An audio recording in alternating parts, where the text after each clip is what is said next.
शादी के सिर्फ 1 महीने बाद ही मुझे अपने हस्बैंड के साथ ससुराल भी छोड़ना पड़ा। हल्की बारिश हो रही थी। मेरे हाथ में एक छोटा सा बक्सा था और उसमें हम दोनों के सिर्फ 2 जोड़ी कपड़े। समझ नहीं आ रहा था कि घर से निकल तो आए पर जाए कहाँ। मैं उसी पतीले में दाल बनाती थी और उस दाल को एक छोटे से मग्गे में पलटती थी जिससे हम लोग नहाते। उसके बाद मैं उसमें चावल बनाती थी। हम दोनों लोगों से जाके बोलने लगे कि कोई काम हो तो हमें बताना, कोई नौकरी हो तो हमें बताना। कर्जदार अपना पैसा मांग रहे थे, बच्चों की फीस के लिए भी हमें बार बार फोन आ रहे थे। फ्रेंड्स, हम बात कर रहे हैं गाजियाबाद की सोनी सिंह की, जो एक रात तेज बारिश हाथ में एक छोटा सा बक्सा लिए थी। और यहीं से शुरू होता है सोनी सिंह की जिंदगी का असली सफर। जिंदगी का पहला झटका सोनी सिंह को तब लगा जब वे मात्र 15 साल की थी। उनके पापा एक्सपायर हो चुके थे और घर की फाइनेंशियल कंडीशन इतनी खराब थी कि उन्हें अपनी पढ़ाई बीच में ही छोड़नी पड़ी। घर के हालात खराब होने की वजह से उनकी शादी सिर्फ 18 साल की उम्र में ही हो गई। शादी करने के बाद ससुराल आई तो उन्हें लगा कि मेरे जीवन की जो भी परेशानी थी अब वो दूर हो जाएंगी, क्योंकि मेरे हस्बैंड एक अच्छे इंसान थे जिन्होंने बिना दहेज और बिना किसी मांग के मुझसे शादी की थी। लेकिन उनकी जिंदगी में फिर एक ऐसा मोड़ आया कि शादी के सिर्फ 1 महीने बाद ही उन्हें अपने हस्बैंड के साथ ससुराल भी छोड़ना पड़ा। ससुराल में विवाद कुछ बढ़ रहे थे। जैसे ही सोनी सिंह के हस्बैंड की उनके भाई से अनबन हो गई, घर में विवाद होने लगा। धीरे धीरे घर के हालात खराब होने लगे, क्योंकि सोनी सिंह के घर से कोई दहेज नहीं मिला था, क्योंकि उनके हालात इतने अच्छे नहीं थे। इसलिए ऐसी छोटी छोटी बातों को लेकर बहुत विवाद बढ़ने लगा। तो उनके हस्बैंड ने फैसला किया कि यह घर छोड़ देते हैं। इसलिए उन्हें शादी के 1 महीने बाद ही घर भी छोड़ना पड़ा। सोनी सिंह बताती हैं कि मुझे आज भी याद है, वो शाम हल्की बारिश हो रही थी। मेरे हाथ में एक छोटा सा बक्सा था और उसमें हम दोनों के सिर्फ 2 जोड़ी कपड़े। समझ नहीं आ रहा था कि घर से निकल तो आए पर जाए सोनी सिंह मायके वालों को भी कुछ नहीं बता सकती थी, क्योंकि वे उनको कुछ बताना नहीं चाहती थी। धीरे धीरे सोचते सोचते चलते चलते वे बस स्टैंड पहुँचे। वहाँ पर वे रुके। सोनी सिंह ने सोचा कि किसी रिश्तेदार के यहाँ चले जाते हैं, पर जाते कहाँ। रिश्तेदारों के यहाँ भी ज्यादा रुकना सही नहीं था। वो रात उन्होंने बस स्टैंड पर ही सारी रात बैठकर गुजारी। अगली सुबह उनके हस्बैंड को सडनली याद आया कि उनके बड़े भाई जो काफी टाइम से अपने घर से अलग रह रहे थे, सोनी सिंह के हस्बैंड उन्हें उनके पास ले गए, जिनको अपने घर की सारी बात बताई।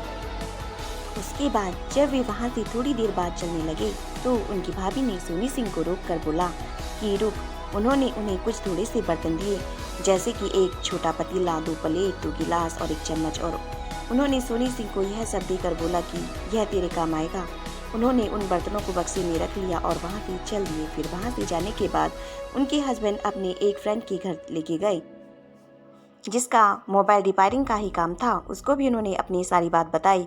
उसने अपने घर के पास एक छोटा सा रूम दिलाया जिसका किराया 12,000 था, और फिर उन्होंने ही उन्हें कुछ पैसे उधार दिए कि यह पैसे तुम्हारे काम आएंगे, जब आपके पास पैसे हो जाएं तो लौटा देना। और उसने ही सोनी सिंह के हस्बैंड को अपनी दुकान पर काम पर रखा कि अभी तू मेरे पास काम कर, बाद में जैसे ही तुझे लगे अपना काम स्टार्ट कर लेना। थोड़ी देर बाद वे उस रूम पर गए जो उन्होंने उन्हें रेंट पर दिलाया था। वहाँ 4 दीवार के सिवा और उन्हें कुछ नजर नहीं आया। वे सोचने लगी कि मैं यहाँ क्या करूँगी, कैसे रहूँगी। ना हमारे पास सामान है, ना गैस है, ना चूल्हा है। खड़ी खड़ी बस यही सोच रही थी। इतने में उनके हस्बैंड बोले कि तुम यहाँ रुको, मैं अभी आधे घंटे में आता हूँ। वहाँ खड़ी हुई वे यही सोच रही थी कि अब हमारी गृहस्थी कैसे चलेगी, आगे हम कैसे कर पाएंगे। आधे घंटे बाद जब उनके हस्बैंड वापस आए तो उनके हाथ में थोड़ा सा सामान था, जैसे कि फोल्डिंग बेडशीट, पिलो और एक छोटा सिलेंडर जिसके ऊपर चूल्हा फिट होता था। सामान देख के सोनी सिंह को थोड़ी आशा लगी। तब उनके हस्बैंड ने फोल्डिंग बिछाया, उसके ऊपर बेडशीट डाली, उसके ऊपर तकिया रखा और सोनी सिंह से बोला कि अब तो यहाँ पर बैठ। उनकी आंखों में आंसू आ गए थे। घर में बनाने के लिए कुछ सामान तो नहीं था, पर वह रात भी उन्होंने बातें करते करते फिर अगले दिन सुबह वे दोनों उठे। बाजार से ही थोड़ा सा सामान लेकर आए जो दोस्त ने पैसे उधार दिए हुए थे, उससे थोड़ा घर का सामान लेकर आए। तभी सोनी सिंह को याद आया कि मेरी भाभी ने मुझे थोड़े से बर्तन दिए हुए हैं। तो उन्होंने बक्से में से बर्तन निकाले, उसमें से पतीला निकाला। फिर सोनी ने उसमें चाय बनाई उन दोनों ने सुकून से चाय पी। उसके बाद वे उसी पतीले में दाल बनाती थी और उस दाल को एक छोटे से मग्गे में पलटती थी जिससे वे लोग नहाते थे। उसके बाद वे उसमें चावल बनाती थी। फिर वे दोनों सुकून से वो खाना बैठ के खाते। ऐसे ही उनकी ज़िंदगी चल रही थी। बस यह सुकून था कि उनके हस्बैंड के दोस्त ने उन्हें काम तो दे रखा है। ऐसे ही कुछ दिन उन्होंने गुजारे। फिर उनकी मम्मी को पता चला कि बेटी और दामाद अलग रहने लग गए हैं।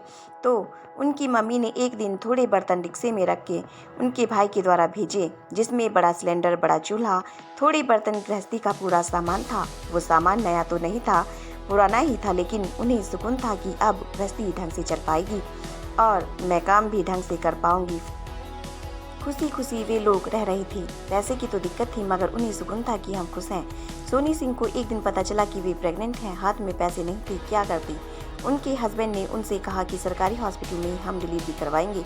हस्बैंड को काम होता था, वो तो सारा दिन जॉब में बिजी रहती थी। उन्हें अकेले ही हॉस्पिटल जाना, वहाँ से वापस आना, अपना इलाज कराना, यह सारी चीज़ें सोनी सिंह ने खुद ही फेस की। मायके वालों को कुछ बता नहीं सकती थी, ससुराल वाले साथ नहीं देते, इसलिए यह सब काम उन्होंने खुद ही करने का फैसला किया। उन्हें एक बहुत सुंदर सी बेटी हुई। तब उनके हस्बैंड को लगा कि ऐसी नौकरी करके तो मैं कुछ नहीं कर पाऊंगा इन दोनों के लिए। फिर उन्होंने सोचा कि क्यों ना मैं अपना काम स्टार्ट करूं। तो उन्होंने लोन लेके एक किराए पर दुकान ली और मोबाइल का सामान लाकर मोबाइल का ही काम स्टार्ट किया। मोबाइल का काम भी ठीक ठाक चलने लगा था। बेटी भी उनकी बड़ी हो रही थी। उन्हें लगा कि अब जीवन में खुशियाँ आएंगी। उसके बाद सोनी सिंह ने भी अपना थोड़ा सामान जोड़ना स्टार्ट किया। घर में थोड़ा थोड़ा सामान जोड़ती गई और उनकी बेटी भी हंसी खुशी पढ़ रही थी। मोबाइल का काम जब अच्छे से चलने लगा तो उनका जीवन भी सुखी हो गया था। उसके कुछ सालों बाद ही उनका एक सुंदर सा बेटा हुआ। उसके बाद उनकी ज़िंदगी ने फिर से एक नया मोड़ लिया।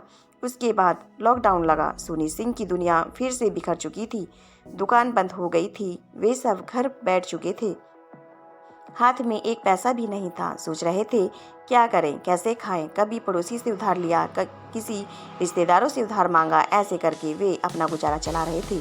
एक दिन सोनी सिंह के दिमाग में आइडिया आया कि सब लोग सोशल मीडिया पे वीडियो बनाते हैं, तो मैंने अपने हस्बैंड से बोला कि चलो क्यों ना हम भी वीडियो बना के डाल के देखते हैं। सभी लोग डालते हैं तो हम भी डाल सकते हैं। तो उनके हस्बैंड ने एग्री कर दिया कि हाँ चलो हम लोग वीडियो बनाते हैं। लॉकडाउन में उन्होंने अपना पहला वीडियो बनाना स्टार्ट किया। उनके पति के पास एक छोटा सा वीवो का फ़ोन था, स्मार्टफोन भी था।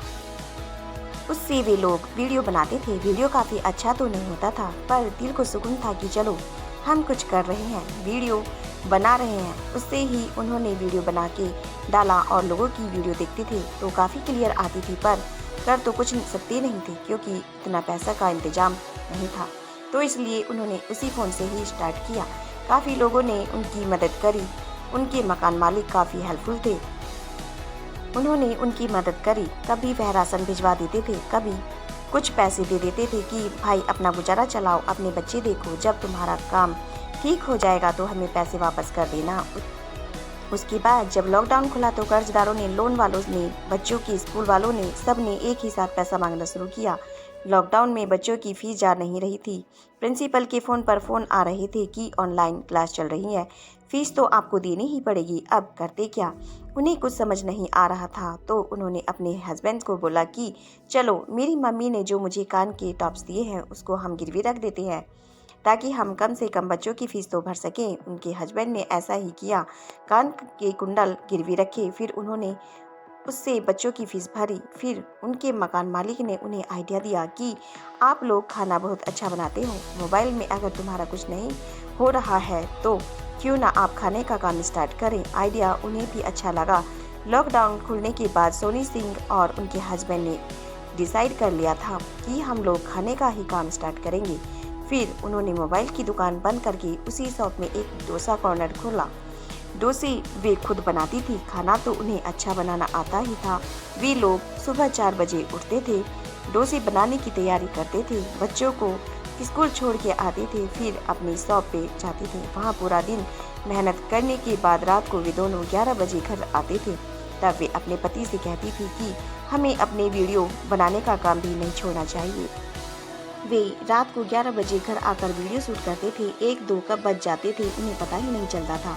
उनका डोसा कॉर्नर भी बहुत अच्छा चलने लगा। तब उन्हें फिर से एहसास हुआ कि शायद अब हमारा जीवन बदलने वाला है, शायद अब हमारे जीवन में खुशियाँ आएंगी। तभी उनके जीवन में एक और नया मोड़ आया। उनके डोसे की दुकान के सामने ही एक डोसे की दुकान और खुली जो कि पहले से ही फेमस थी। उनके डोसे का काम भी कम होता चला गया। फिर उन्हें लगा कि क्या सारा जीवन मुझे ऐसे ही बिताना पड़ेगा, ऐसे ही परेशानियां झेलनी पड़ेंगी। अब उन्हें कुछ सूझ नहीं रहा था। दुकान का किराया भी देना था, घर का किराया भी देना था और बच्चों को भी संभालना था। हम दोनों ने डिसाइड कर लिया था कि हम दोनों नौकरी करेंगे, पर वे दोनों जने नौकरी नहीं कर सकते थे क्योंकि एक जना बच्चों के पास रहेगा, यह उन्होंने सोच लिया था।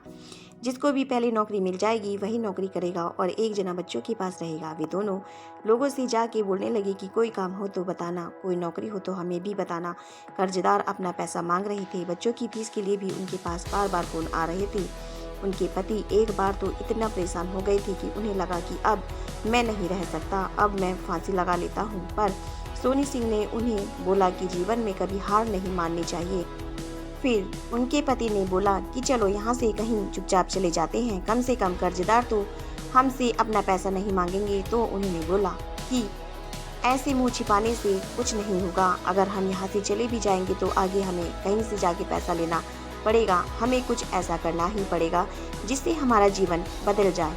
सोनी सिंह की एक फ्रेंड ने बोला कि मैं स्कूल में जॉब करती हूँ, चल तू भी मेरे साथ ही जॉब कर ले, मैं तेरी जॉब लगवा दूंगी। वे ज़्यादा पढ़ी लिखी तो नहीं थी पर उन्हें खुशी थी कि मुझे जॉब मिल रही है, मेरे घर का गुजारा चलेगा। वहाँ पर सोनी सिंह को बच्चों की देखभाल करने का काम मिला और वहाँ उन्हें 10,000 सैलरी भी मिलती थी।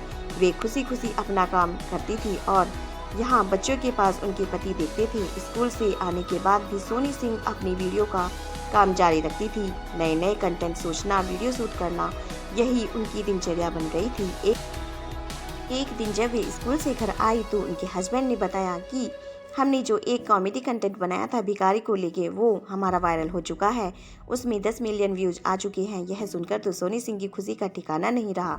उन्हें एहसास हुआ कि हमें और मेहनत करनी चाहिए, वीडियो के काम में और जोर शोर से काम करना चाहिए।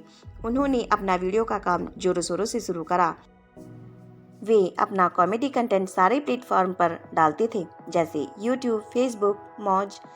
तो जब वे स्कूल जाती थी तो स्कूल के काम के साथ साथ उनके दिमाग में यही थॉट आते रहते थे कि मैं आज घर जाकर कौन से कंटेंट बनाऊंगी, कौन सी वीडियो शूट करूंगी। उन्हें एहसास हो रहा था कि शायद इसी से हमारा भाग्य बदल सकता है। एक दिन उनके पति ने उन्हें बताया कि सोशल मीडिया से हमारी पहली कमाई आई है, मौज ऐप से हमारी 15,000 पहली इनकम आई है। उन्हें यह जानकर बहुत खुशी हुई कि चलो कहीं से तो हमारा रास्ता खुला। उन्होंने एक ट्राइपॉड भी लिया, उसको सामने रख के भी वीडियो बनाते थे क्योंकि उनके पास शूट करने वाला कोई नहीं था। उनके पति पूरी रात जाग के वीडियो एडिट करते थे, उसके बाद अगले दिन सोशल मीडिया पे अपलोड करते थे। ऐसे ही उनका जीवन चल रहा था। उन्होंने अपनी मेहनत ऐसे ही जारी रखी और कॉमेडी कंटेंट बनाना स्टार्ट किए। धीरे धीरे उनकी कॉमेडी कंटेंट पब्लिक को पसंद आने लगे और फिर सोनी सिंह की सोशल मीडिया से दूसरे प्लेटफॉर्म से भी कमाई स्टार्ट हुई। फिर उन्होंने सोचा कि अपने कंटेंट में और किरदार जोड़ते हैं। फिर उनकी एक आंटी थी जो उनकी फ्रेंड की मम्मी थी, वो उनके घर आती थी। उन्होंने उनसे बात की। उन्होंने बोला कि आप मुझे भी अपने साथ ज्वाइन कर सकते हैं। तो उनको भी सास का रोल देना स्टार्ट किया। उन्होंने बताया कि हमारी वीडियो में जो सास का रोल करती हैं वह मेरी रियल सास नहीं, मेरी फ्रेंड की मम्मी है जो कि मेरी सास का रोल करती हैं। धीरे धीरे वीडियो का काम इतना बढ़ा कि उनके पति ने उनसे एक दिन बोला कि अब आपको जॉब करने की ज़रूरत नहीं है, अब हमारी काफ़ी इनकम सोशल मीडिया से होने लगी है। यह सुनकर तो सोनी सिंह को बहुत खुशी हुई और उन्होंने अपनी जॉब भी छोड़ दी। उसके बाद उन्होंने अपने पति के साथ वीडियो बनाने में ही काम करना सही समझा। पूरा दिन वे वीडियो बनाते थे, सुबह से लेकर शाम तक कंटेंट सोचना, वीडियो बनाना। धीरे धीरे उनकी इनकम और तेज़ी से बढ़ने लगी। उसके बाद उन्होंने सारा कर्जा चुकाया, बच्चों की फीस भरी, उनके सारे काम अपने आप होते चले गए।